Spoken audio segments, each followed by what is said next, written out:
Running കോൺട്രാക്ടുള്ള റോഡുകളുടെ രണ്ടറ്റത്തും നീല ബോർഡുകളും പരിപാലന കാലാവധിയുള്ള റോഡുകളുടെ രണ്ടറ്റത്തും പച്ച ബോർഡുകളും വെച്ചിട്ടുണ്ട്. നിങ്ങൾ ചിലർക്ക് സംശയം ഉണ്ട്, അതെന്താ ചില ബോർഡ് നീല ചില ബോർഡ് പച്ച? പച്ചയോട് നീലയോട് എന്തെങ്കിലും സ്നേഹം ഉണ്ടായിട്ടല്ല, അല്ലെങ്കിൽ ചുവപ്പിനോട് എന്തെങ്കിലും സ്നേഹക്കുറവുണ്ടായിട്ടല്ല. റോഡ് നിയമപ്രകാരം നീലയും പച്ചയാണ് വെക്കേണ്ടത്. പച്ച ബോർഡിന്റെ മുകളിലും നീല ബോർഡിന്റെ മുകളിലും എഴുതി വെച്ചിട്ടുണ്ട്, ജനങ്ങൾ കാഴ്ചക്കാരല്ല കാവൽക്കാരാണ്.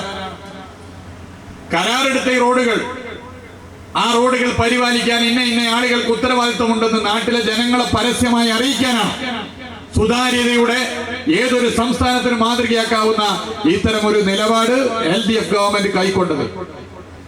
അതിന് ഭാഗമായി ഇപ്പൊ നിങ്ങൾ പോയി നോക്കൂ, നീല ബോർഡ് വെച്ചെടുത്ത് പച്ച ബോർഡ് വെച്ചെടുത്ത് എവിടെയെങ്കിലും കുഴപ്പമുണ്ടോ? കുഴപ്പമുണ്ടെങ്കിൽ നിങ്ങൾക്ക് ആ ഫോൺ നമ്പറിൽ വിളിക്കാം, അതല്ലെങ്കിൽ അതിലൊരു ടോൾ ഫ്രീ നമ്പർ ഉണ്ട്, അതിൽ വിളിക്കാം. നേരിട്ട് മന്ത്രി ഓഫീസിൽ വരെ അറിയും. അങ്ങനെ ജനങ്ങൾ പറയും എന്നുള്ളത് കൊണ്ട് തന്നെ റോഡ് നിർമ്മിക്കുമ്പോൾ തന്നെ എല്ലാ നിലയിലും ആ റോഡിന്റെ ഗുണമേന്മ ഉറപ്പുവരുത്തുവാനുള്ള സംവിധാനങ്ങൾ ബന്ധപ്പെട്ടവർ ഒരുക്കാൻ തയ്യാറാകും.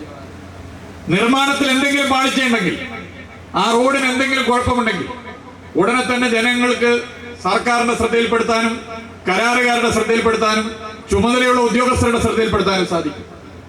ചുമതലയുള്ള ഉദ്യോഗസ്ഥർ ഇത് കൃത്യമായി പരിശോധിക്കുന്നുണ്ടോ ഇല്ലയോ എന്ന് മന്ത്രിക്കുൾപ്പെടെ, മന്ത്രി ഓഫീസിനുൾപ്പെടെ, ഉയർന്ന തലത്തിലുള്ള ഉദ്യോഗസ്ഥർക്കുൾപ്പെടെ ഇതിലൂടെ അറിയാൻ സാധിക്കും.